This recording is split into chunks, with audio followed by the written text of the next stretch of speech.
Madam തിരക്കിലാണോ? ഉണ്ണിച്ചേട്ടനായിരുന്നോ? എവിടെ നിന്നായിരുന്നു? ഞാൻ വില്ലേജ് ഓഫീസ് വരെ പോയതാണ്, ലാൻഡ് ടാക്സ് അടയ്ക്കാൻ. അവർ പറഞ്ഞത് അവിടെ പോകേണ്ട കാര്യമൊന്നുമില്ല, നികുതി നമുക്ക് സ്വന്തമായി അടയ്ക്കാവുന്നതേ ഉള്ളൂ. എന്തോ ഒരു എൻ്റെ ഭൂമി പോർട്ടൽ, ഒരു വെബ്സൈറ്റ്, എനിക്കൊന്നും മനസ്സിലായില്ല. അതെ ഉണ്ണിച്ചേട്ടാ, ഞാനീ നോക്കിക്കൊണ്ടിരിക്കുന്നത്. ഇത് നോക്ക്, ഇതാണ് എൻ്റെ ഭൂമി പോർട്ടൽ. ഇത് ശരിക്കും ഉള്ളതാണല്ലേ? ഇതിലെന്തൊക്കെ ചെയ്യാൻ പറ്റും?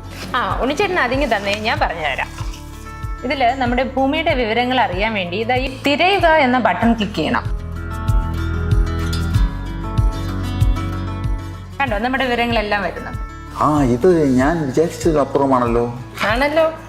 ഇതുപോലെ നമുക്ക് സാധാരണക്കാരന് ആവശ്യമായിട്ടുള്ള ഭൂമി കൈമാറ്റം, രജിസ്ട്രേഷൻ, ഭൂമിയുടെ സ്കെച്ചുകൾ, ന്യായവില തുടങ്ങി സാധാരണക്കാരന് ആവശ്യമായിട്ടുള്ള എല്ലാ സേവനങ്ങളും ഈ പോർട്ടൽ ലഭ്യമാണ്.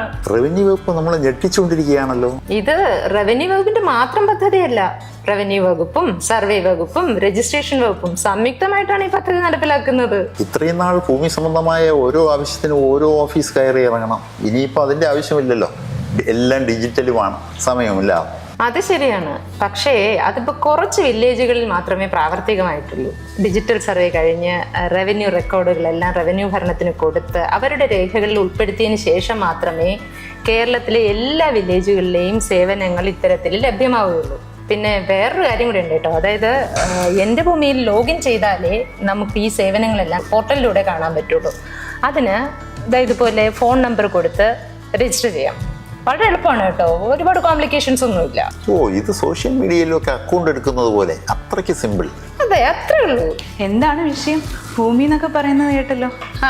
അതായത് ഞാൻ പറയാം.